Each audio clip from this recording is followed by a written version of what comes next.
Thunderbolts के last episode के अंदर हमने देखा था कि किस तरह से थंडरबोल्ट्स की टीम जो है वो ऑसबॉर्न के कहने के ऊपर एसगार्ड के अंदर दाखिल होती है, खासकर एसगार्ड के आर्मरी के अंदर, क्योंकि ऑसबॉर्न ने उनको बताया होता है कि एसगार्ड की आर्मरी के अंदर एक बहुत ही पावरफुल वेपन मौजूद है जिसको गगनीर यानी स्पेयर ऑफ ओडिन भी कहा जाता है।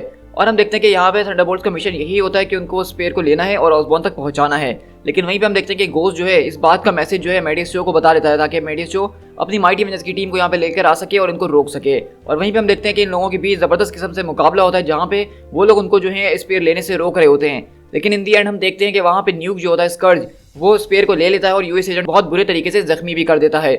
अब आगे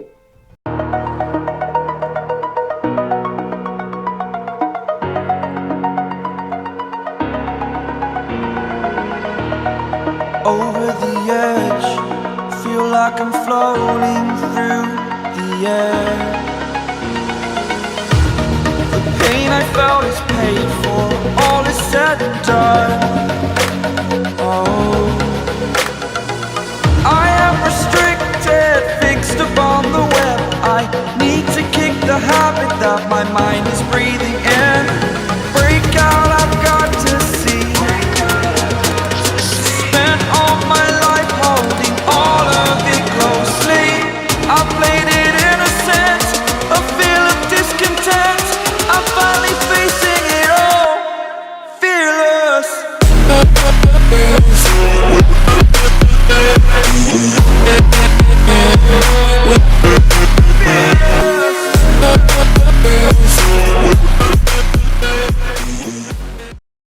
तो कहानी की शुरुआत हमारी होती है उसी जगह से जहाँ पे हम देखते हैं कि ऑसबॉर्न का आर्मर खराब हो रहा होता है, उसके अंदर एक वायरस घुस गया होता है। और हम देखते हैं कि तभी आयरन मैन सामने आता है और कहता है कि तुम्हारे पास सिर्फ कुछ ही सेकंड इससे पहले कि मैं अपना आर्मर वापसी शट डाउन कर दूं।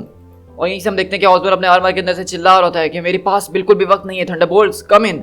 क्या तुम लोगों के पास स्पेयर मौजूद है? थंडरबोल्ट्स मुझे जवाब दो। वहीं से न्यूक बोलता है कि मैं आपको सुन सकता हूँ मिस्टर ऑसबॉर्न, और मैं आपकी तरफ बस आ ही रहा हूँ और इस वक्त स्पेयर ऑफ ओडिन मेरी पोजेशन के अंदर है।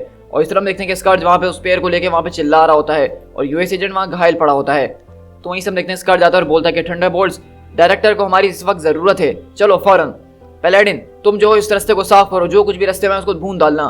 तो वहीं से पैलेडिन सामने आता और बोलता है कि बिल्कुल स्कर्ज मैं ऐसा ही करूंगा और उसकी शुरुआत तुमसे करूंगा।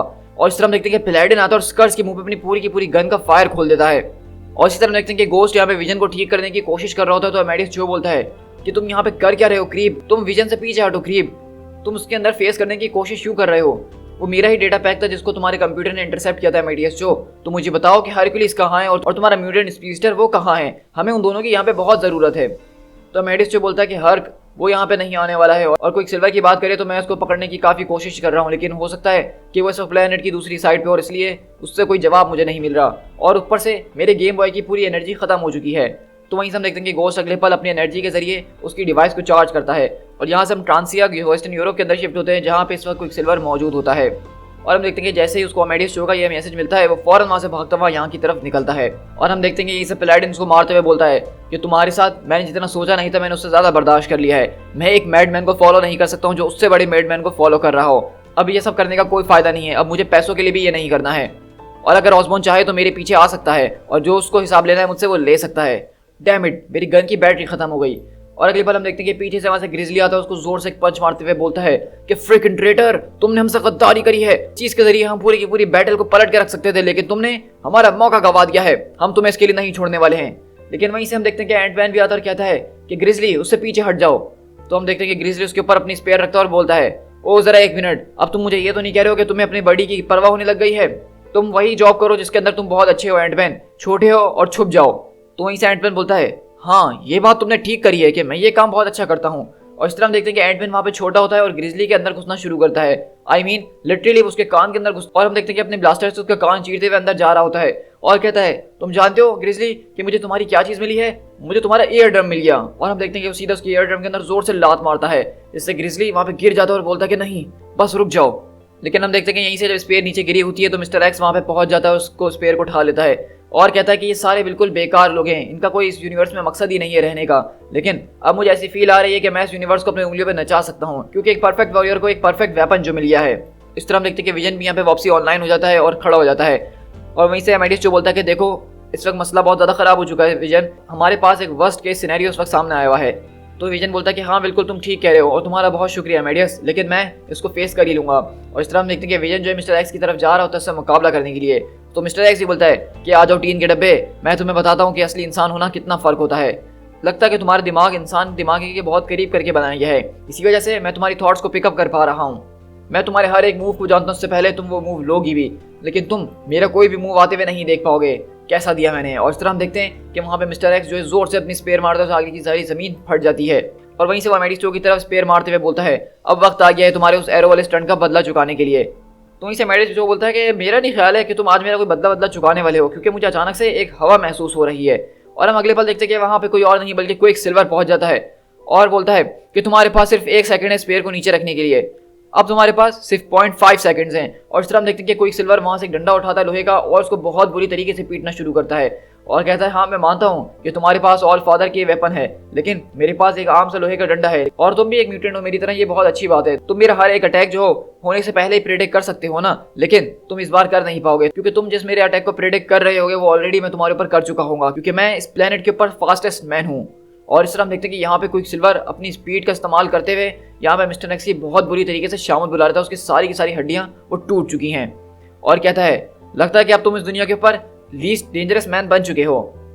और वहीं से हम देखते हैं कि एंटमैन भी आता है और बोलता है अरे यार मैंने इतने टाइम से इंतजार कर रहा था मिस्टर एक्स की पिटाई देखने के लिए, लेकिन वो मेरे हाथों से निकल गई। तो वहीं से स्टेचर बोलती है कि अभी इनके और भी लोग बचे हैं। तो क्विक सिल्वर बोलता है कि मैं इनका काम तमाम करूँ। तो मेडिस बोलता है कि नहीं इसकी ज़रूरत नहीं है, अभी हमारे पास एक और बैटल है जिसको हमें लड़ना ज़्यादा ज़रूरी है। और इसी तरह हम देखते हैं कि स्टेचर को सिल्वर जल्दी वहाँ पे जो है सबको पकड़ना शुरू करते हैं, यानी कि वो लोग ग्रिजली को पकड़ते हैं, गोश्त को अपने कब्जे में लेते हैं और उनका काम तमाम करते हैं। लेकिन वहीं से हम देखते हैं कि गोश्त बोलता है तुम लोगों ने मेरे सारे सिस्टम्स को फेल कर दिया है। तो वहीं से मेडिस जो आता है बोलता है अरे यार गाइस मैं तुम लोग को बताना भूल गया था कि वो गोश्त ही था जिसकी वजह से हम लोग यहाँ पे आए थे। उसके सिग्नल मिलने के बाद उसी ने जो है थंडरबोल्ट प्रोग्राम के बारे में सारी इन्फॉर्मेशन लीक करी थी, तो मैं तुमसे यही कहना चाहता था जरा गोश्त पे हल्का हाथ रखना गाइस। लेकिन वहीं से जावेद बोलता है कि मैं बहुत अच्छे तरीके से जानता हूँ क्योंकि मैंने इसके सूट के सारे नेटवर्क को एक्सेस कर लिया है, लेकिन मैं इस बात को भी जानता हूँ कि रिसेंटली इसने टोनी स्टार्क को जान से मारने की कोशिश करी थी, तो मुझे समझ भी नहीं आ रहा आखिरकार कि ये किस तरह का इंसान है। वहीं से हम देखते हैं कि कोई सिल्वर जॉन वॉकर को लेकर आता है और कहता है कि वॉकर अभी भी जिंदा है लेकिन वो एक शॉक के अंदर है, इसके साथ आखिरकार हुआ क्या था। तो जो बताता है स्कर्ज और उसके बीच एक खतरनाक किस्म की लड़ाई हुई थी, उसने भाले से इसको चीर दिया था। तो वहीं से विजन बोलता है कि हाँ लेकिन स्कर्ज यहाँ से भाग चुका है और उसके साथ वो आखिरी 2 थंडरबोल्ट से वो भी यहाँ से गायब हो चुके हैं। तो क्विक सिल्वर बोलता है कि मैं उनको ढूंढ सकता हूँ। तो बोलता है कि नहीं अभी के लिए हमें जो है वॉकर को सबसे पहले मेडिकल अटेंशन में ले जाना पड़ेगा, हमें नहीं पता कि इस स्पेयर का क्या इफेक्ट उसके ऊपर होने वाला है और हमारे लिए सबसे बड़ी बात यही है कि ऑसबॉर्न के पास वक्त स्पेयर नहीं है। विजन बोलता है कि एमेडिक्स बिल्कुल ठीक कह रहा है और वैसे भी कैप्टन अमेरिका को हमारी ज़रूरत है उस बैटल के अंदर। वैसे इसमें कोई मसला भी नहीं है क्योंकि मुझे लग रहा था कि वो जो थंडरबोल्ट्स 2 थे जो यहाँ से भागे हुए हैं वो वैसे भी लॉयल नहीं थे इस टीम के साथ। मैंने पैलेडिन को देखा था कि किस तरह से उसने उस आदमी के ऊपर अपनी गन खाली कर दी थी, मेरे ख्याल से चेंज ऑफ हार्ट इसको कह सकते हैं हम। तो वहीं से मेडिस बोलता है कि मैं इस बारे में प्रीटी श्योर हूँ कि थंडरबोल्ट्स के पास कोई दिल नहीं होता है। तो वहीं से हम देखते हैं कि वो लोग आगे की तरफ बढ़ते हैं बैटल के लिए और वहीं से क्विक सिल्वर बोलता है कि mighty avengers seize the day. और इस तरह हम देखते हैं कि पैलेडिन और एंटमैन वहाँ पे छुप के सारा का सारी चीज़ें देख रहे होते हैं और वो बोलता है कि अब हम क्लियर हो चुके हैं, फाइनली बिग शो का वक्त आ गया, मतलब हम चीज़ों को यहाँ से निपटा के जा सकते हैं। और इस तरह हम देखते हैं कि यहाँ पे फाइनली जो इन लोगों का बहुत पहले से प्लान था कि इन लोग को जैसे ही मौका मिलेगा ये थंडरबोल्ट की टीम को छोड़ के अलग हो जाएंगे और आज उनको ये मौका मिल गया है। और लेकिन हम देखते हैं कि इसके साथ पैलेडिन के पास अभी भी वो स्पेयर मौजूद होती है। तो एंटमैन बोलता है कि तुम आखिरकार अब यहाँ से कहाँ जाने वाले हो। तो कहता है कि मैं यहाँ से जितना दूर हो सकेगा जाऊँगा ऑसबॉर्न और उसके हैमर के लोगों से, जितना भी पॉसिबल हो सके, बस मैं इस बात को मेक श्योर करूँगा कि ये स्पेयर अब से किसी और के हाथ में ना लगे।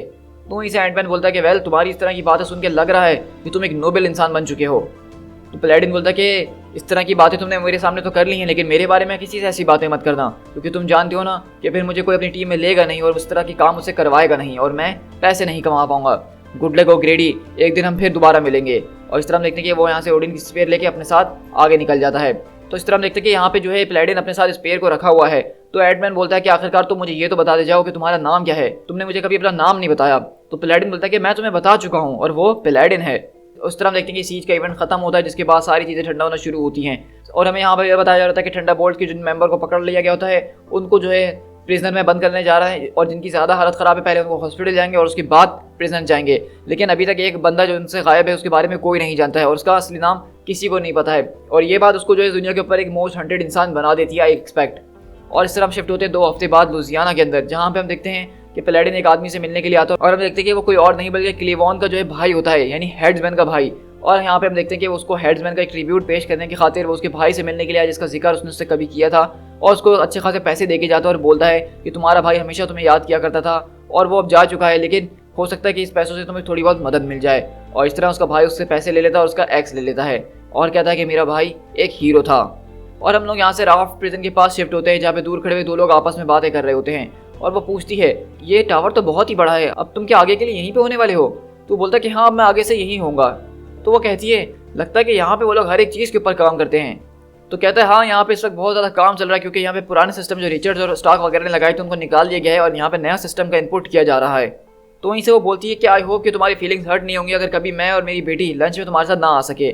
तो हम देखते हैं कि यहाँ पे दरअसल कोई और नहीं बल्कि लूक केज और जेसिका जोन्स बात कर रहे हैं। और हमें इनकी बातों से ये पता चल रहा है कि लूक केज जो है अब राफ्ट प्रिजन के ऊपर एक जॉब करने वाला है। इन सारे के सारे लोगों के ऊपर नजर रखने का काम उसको सौंप दिया गया है और कहता है कि परवाह करने की बिल्कुल भी जरूरत नहीं है। वैसे भी काम के टाइम मैं दूसरी चीज़ों के ऊपर ध्यान बिल्कुल भी नहीं देता हूँ और डिनर टाइम से पहले मैं रोजाना घर आ ही जाऊँगा।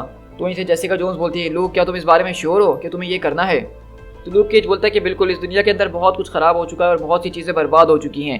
ये दुनिया जो है एक के बाद एक करके किसी ना किसी जरिए से नीचे आती ही जा रही थी और ये आगे भी होता रहेगा। तो मुझे इस बात को यहाँ रह के मेक श्योर करना है कि यहाँ से चीज़ें कुछ खराब ना हो, जितना मैं कर सकता हूँ। और इसी तरह देख रहे हैं कि यहाँ पे लूक केज और जेसिका जोन्स खड़े हुए होते हैं और हमें ये बात पता चल गई है कि आगे से लूक केज जो है यहाँ पे अब नजर रखने वाला है राफ्ट प्रिजन के ऊपर। और हम देखेंगे आगे जाके सीरीज के अंदर कि इसमें क्या क्या चेंजेस आती हैं।